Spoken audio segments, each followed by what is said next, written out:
यीशु हमारे खुदा यीशु मसीह का फजल हमेशा हम सबों के साथ होता रहे।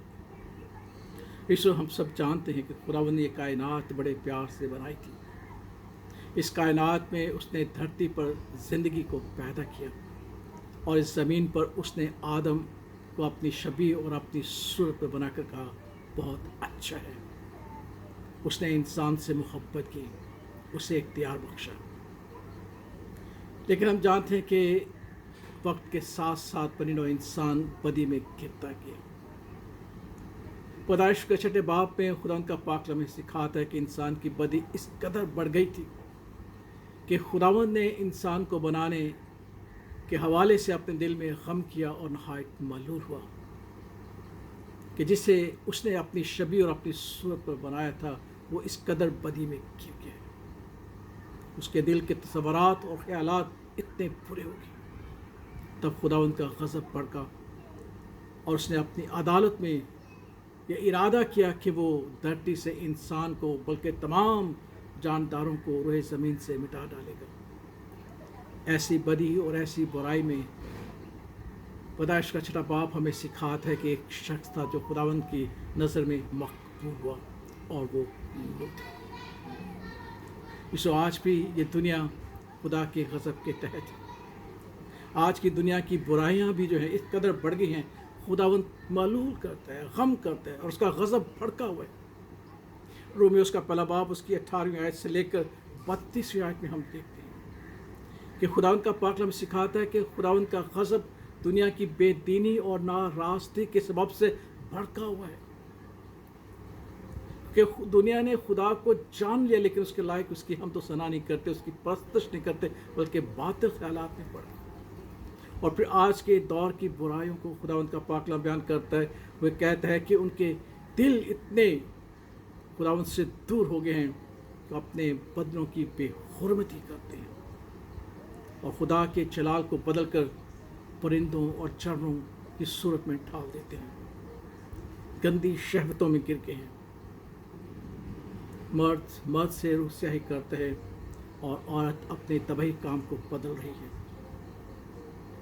खुदा उनको नहीं पहचानती, अपनी ऐशो इश्शत को पहचानते हैं, अपनी सहूलतों को और अपनी ख्वाहिशात के पीछे दौड़ते हैं। इसे खुदा का पाक कलाम कहता है कि खुदावंद ने उन्हें उनकी अक्लों के हवाले कर दिया क्योंकि उन्होंने खुदा को पहचानना छोड़ दिया।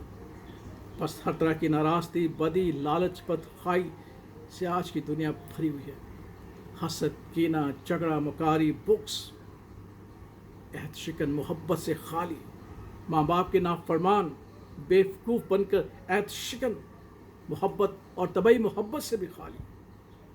और ये सब जानते कि ये खुदा उनको नापसंदीदा है, बल्कि ऐसे काम वो खुद भी करते हैं और करने वालों को हदायत भी करते हैं और उनसे खुश भी होते हैं। कदस पालुस नौजवान तिमोथियस को भी यही लिखते हुए कहते हैं, लेकिन ये जान रख कि आखिर ज़माने में बुरे दिन आएंगे क्योंकि आदमी खुदगरज, सरदोष, शकीबाज, मगरूर, बदगो, माँ बाप के नफरमान, नाशुक्र, नापाक, तबई मोहब्बत से खाली, संग दिल, तोहमत लगाने वाले, बेज़ब, तुंद मिजाज, नेकी के दुश्मन, दगाबाज, ढीठ, घमंड करने वाले और खुदा की निस्बत ऐशो इश्शत को ज़्यादा दोस्त रखने वाले। इसो ये आज की दुनिया की बदी है और दुनिया इस बदी और इस बुराई में बढ़ती जा रही है और खुदा उनका दिल रंजीदा है क्योंकि उसने अब अपने बेटे के वसीला से मोहब्बत की है, उसे कुर्बान किया है।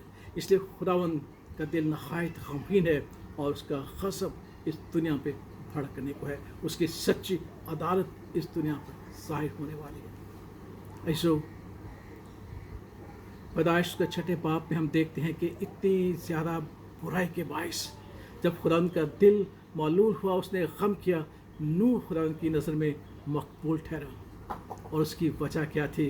खुदा का पाक कलाम हमें सिखाता है क्योंकि नूह उस बदी के दौर में, उस बुराई के दौर में खुदावंद के साथ साथ चलता था, इसलिए वो खुदावंद के मकबूल नस्ब हुआ।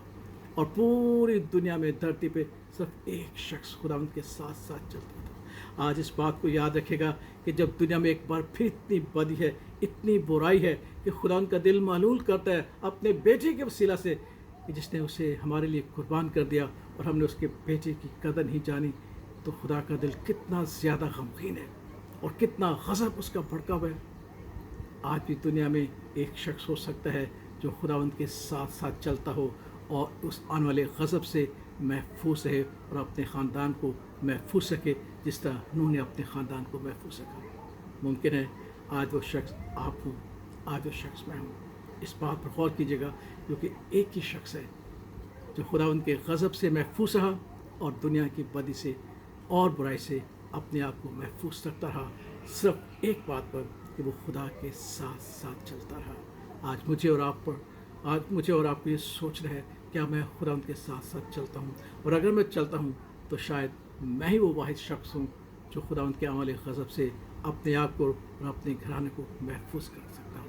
آئیے اس بات پر غور کریں اور خداوند کے فضل کو رائے گانا کریں، تاکہ ہم اس کے عمل غضب میں کہیں نیست و نابود نہ ہو جائیں۔